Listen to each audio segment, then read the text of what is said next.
Welcome back to Next Gen Console Watch, our show following everything happening with the latest gaming hardware. I'm Damon Hatfield, and as always, I'm joined by Ryan McCaffrey, host of IGN's Xbox podcast, Podcast Unlocked. Hello again, Daemon. Hello there. And Max Scoville, host of IGN's PlayStation podcast, Podcast Beyond. Howdy. And we've just come out of the big business update from Xbox with Phil and friends over on their official YouTube channel, where they were sort of giving an update on all these kind of wild rumors that have been circulating. And what we know now is there are some interesting developments and changes in how Xbox is handling some exclusives, but it's definitely not the situation that some chicken littles were running around about. Xbox is not leaving the hardware business going the way of Sega, and it's not all of their games going forward. So here's what they announced today, the broad strokes. 4 games will be coming to other platforms, they said. 4 previously Xbox console exclusives, although they did not name the games. Phil did clarify none of these 4 are Starfield or Indiana Jones, and they have games that have been available on Xbox for at least a year. Other things that they mentioned is that in general, Phil was saying that exclusive games are going to be a smaller part of the industry going forward. And they announced that Diablo 4 is going to launch onto Game Pass on March 28th, the first of the big Activision games. And I thought this quote was interesting. They did say that there's exciting stuff coming up with hardware we're going to share this holiday. And finally, to be clear, Phil said Game Pass will continue to only be available on Xbox platforms. So, Ryan, why don't you start with us? What was your sort of big takeaways from this, the update on the Xbox business? Well, it was certainly, as you noted, Damon, not nearly the 4 alarm fire that the community had feared it was going to be last week. But this is still a, if not a literal actual change, because they have done this before, and we can talk about that in a minute. But this is a new policy of sorts that basically, I think reading between the lines, if I may, is that we all know, we've all been told, we've all seen that game development costs are only going up, and it becomes increasingly more difficult to make a profit on a game.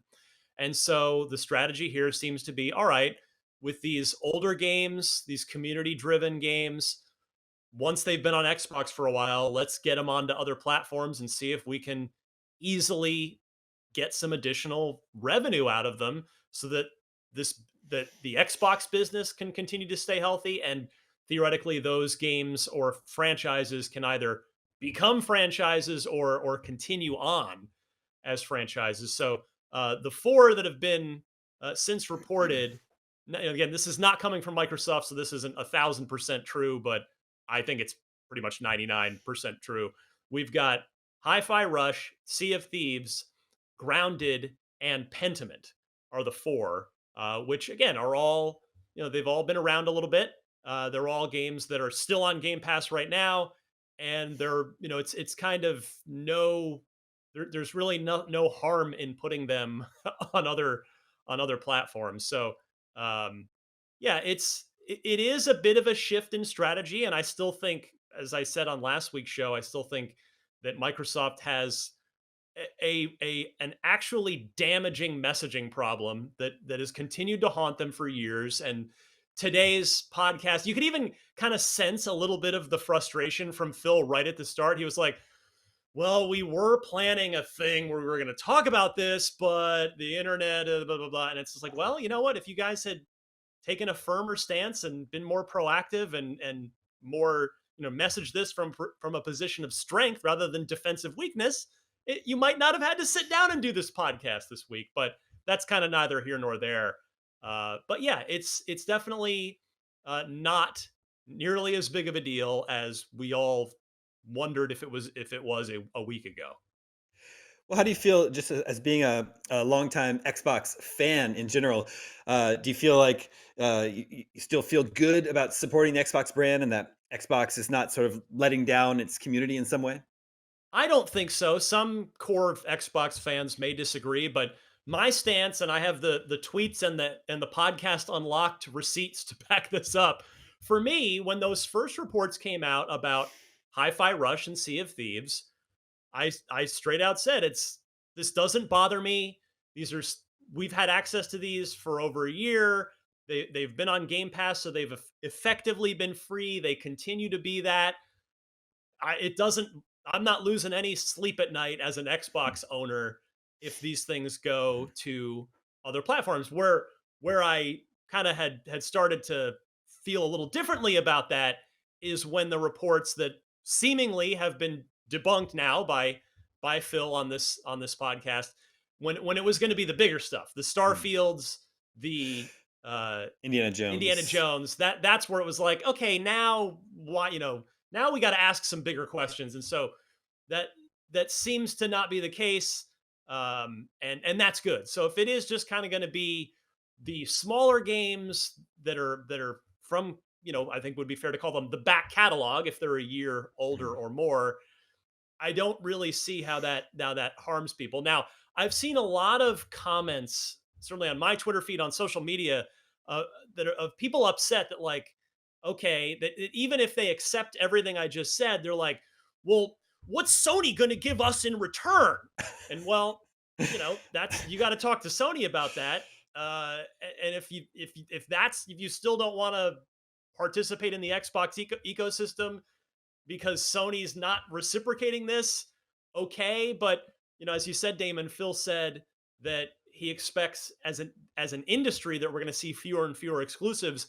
I suspect, we always have to parse the words really carefully with these executives, and I'm not trying to pick on Phil or anybody, but that's just the nature of that Yeah. job. Yeah. You have to be very, very particular about what you say. Mhm. And I think we could, or at least I would interpret what he said as that's already happening with Sony as well. Where look at that most recent state of play. A lot of that stuff that was PS5 console exclusive, pardon me, is just that console exclusive, and it's coming right to PC. Helldivers 2, super hot right now, Mhm. being a chief example of that. So, by Phil's definition of there being fewer exclusives as time goes on, that may be exactly what he's talking about. Is, yeah, even if it's PS5 and PC, or Xbox and PC, that's a breaking down of that console, of that exclusivity barrier a little bit. Well, Max, so PlayStation fans will be getting some former Xbox console exclusives that have been out for a while. No downside to this, right? This is good for PlayStation fans, isn't it?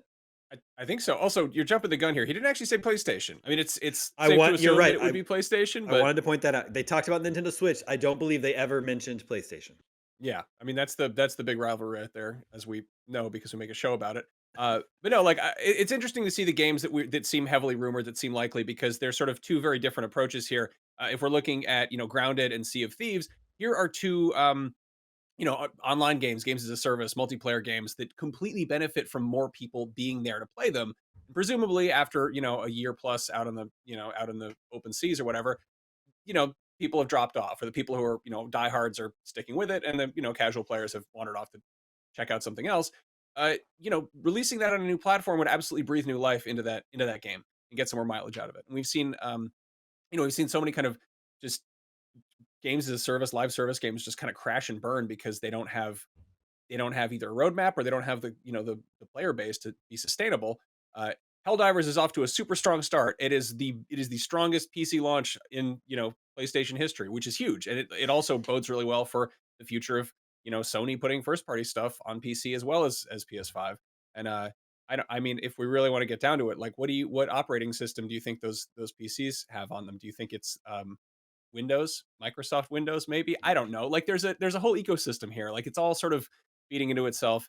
On the other hand, you've got Hi-Fi Rush and Pediment, which are two borderline indie darlings. Like they're Mhm. they're owned by a massive corporation, but also like Pediment is like one of the most just like niche, like Yeah. esoteric games imaginable, and it's a really really good game. 10 out of 10 on It's IGN such a and good plenty of other game. places. Yeah, like I want that. I mean, I want that on Switch. I want that on iPad. Um, sure, put it on a PS5. Let me get that parchment scratching with the haptics. I want to feel that.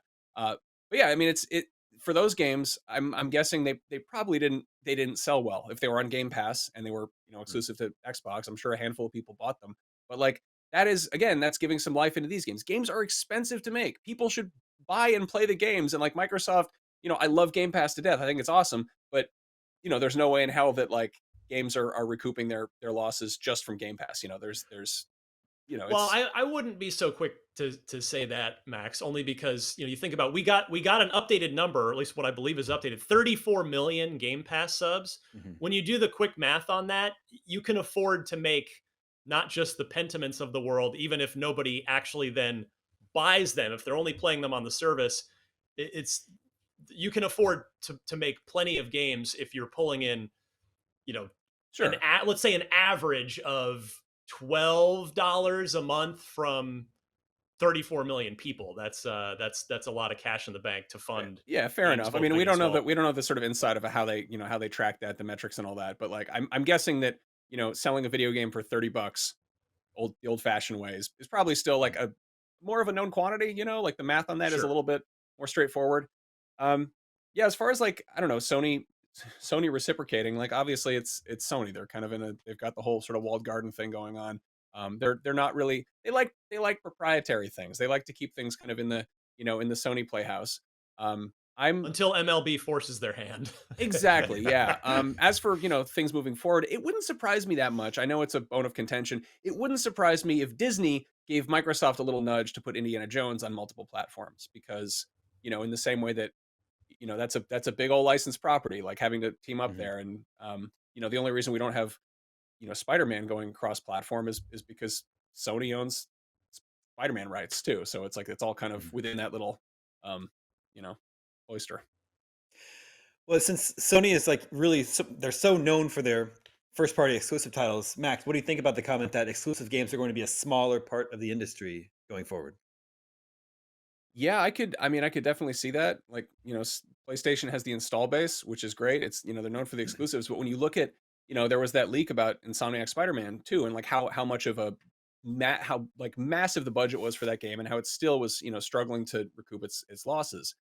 It's like video games are we're mad that they cost $70 for how much money they cost to make, comparatively speaking. Like, you look at the price of a gallon of milk, like everything else has gotten so much more expensive. And the fact that Mhm. video games are still under $100 in the States is, pretty baffling. Um, yeah, I mean, I would, yeah, I would love to see Sony maybe put out more exclusive. They just kind of popped up and said that they don't really have many planned this year. So I'm Yeah. like, hey, cool, Final Fantasy, let me have it. Let's just give me those third party console exclusives. That's fine with me. It is a bit of a bummer to hear that, but yeah, I mean, I don't think it's not sustainable to be picky about where you put your games. And Mm. like Sony has the luxury of having it, being the market leader in terms of console install base. But even so, they're still putting Helldivers on PC. Like they're still porting The Last of Us onto PC. Like Mhm. they're opening that little door a little bit. I mean, and if Microsoft is right in the long term, and I don't know that they are, but if they are right, then Sony might do this eventually as well with its year old plus first party games. That they might, because of their much stronger installed base, they might be able to hold out longer Mhm. before feeling like the business need is to take some of the year old plus smaller first party Sony games, Returnal, and maybe. yeah, exactly, great example, and move them over and put them on Xbox and maybe even in whatever Nintendo console at the time. Mhm. So we'll see. Again, that's if Microsoft is right, and that remains to be seen. I mean, hell, put Insomniac's first Spider-Man on Switch, like derez that a little bit and throw it Mhm. on there. They can run it, and I could see that being a very popular Huge. game with the Switch crowd. Well, Ryan, in the early weeks of the year, we talked about how Xbox is off to a good start, and it actually has a lot of exclusives coming this year with Hellblade 2, Soccer 2, Avowed, Flight Simulator, and Indiana Jones. And then this past week, there's been all this noise and commotion about the future of Xbox. Do you feel like this update today sort of quiets that down and you're back on track to just looking forward to a year of cool games on Xbox? Yeah, I think so. I think that's pretty fair to say. Again, they've got to have a reworking of their messaging from the ground up. Like they need to, whatever their plan is, burn it and start over with the key principle, the mantra of message your strengths. That is like that's what the developer directs were getting at, and then again they step on the rake. So I hope that that's part of the lesson learned from this. Again, the messaging thing goes back a number of years, too many years at this point. But I hope this finally is what gets them to really take a serious look at their messaging and how they message their brand and communicate about their brand, and they start doing a better job at that. But yeah, I think we're pretty solidly back on track for what should be a pretty darn good 2024. I will throw in real quick, just for historical context, Damon, that we actually, this isn't the first time this has happened.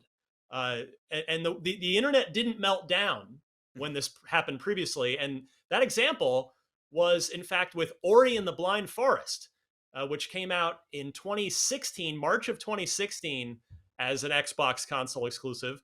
And 3.5 years later, came to the Nintendo Switch in September of 2019. So we have seen this before, and that kind of fit exactly what's going on now. So it just seems like that's going to be more of, I don't want to call it a policy, but more of a regular thing than an irregular thing. Sure. Well, last week when we were discussing the possibilities of what Xbox could be sharing, we polled you, our dear viewers, would you buy an Xbox if it only had timed exclusives, no true exclusives? And 64% of you said no exclusives, no Xbox for you. But Ryan, almost 36% said they're still in. They just love the Xbox ecosystem. Exclusives be damned. Yeah, it's a great ecosystem. Again, like I said last week, I still think it's the best controller. I like the friend system. You've got quick resume is a great feature. There's still plenty to like in the Xbox ecosystem outside of the games, which, as you noted, are really going to start to hit more of a faster pace in terms of those big exclusives. There was all those people being like, "Here's my receipts. I traded in my Xbox," and it's like. I don't know, like the games are sick, but like I feel like as a piece of hardware, the Xbox Series X is phenomenal. It's a wonderful machine. Like I have a small child. Quick resume is the only way that I'm getting any time with games. Like I love it. Having Game Pass is a great way to dabble, see if I want to check something out, if I don't want to throw money at it. Like there's so much great stuff about Xbox, and I'm saying this as like the Sony pony in the room or whatever. Like I'm like, how much of a fake Xbox fan are you to hear like a rumor and then go trade in your Xbox? I'm just gonna throw that out there. Like if you got to trade in the box itself, maybe you don't like the box, maybe I don't know, maybe just there for the games. But yeah, I mean that's the games are the point now, isn't it? Though I don't know. I do agree. The games are the point. Well, now, viewers, we want to know if you're a Switch or a PS5 owner, will you be buying these 4 games that are coming? If they are indeed Hi-Fi Rush, Pentiment, Grounded, Sea of Thieves, want them all, want 1 or 2, or maybe no, don't even need them. You're already happy with the games you already have. Make sure to vote at IGN.com the day this episode goes live. We'll share the results with you next episode. And that's going to do it for this edition of Next Gen Console Watch. Thank you to both Ryan and Max. Thank you to Jobit working behind the scenes to make this episode possible. My name is Daemon. We'll be back next week with more on the latest, everything that's going on with the latest gaming hardware. We'll see you then.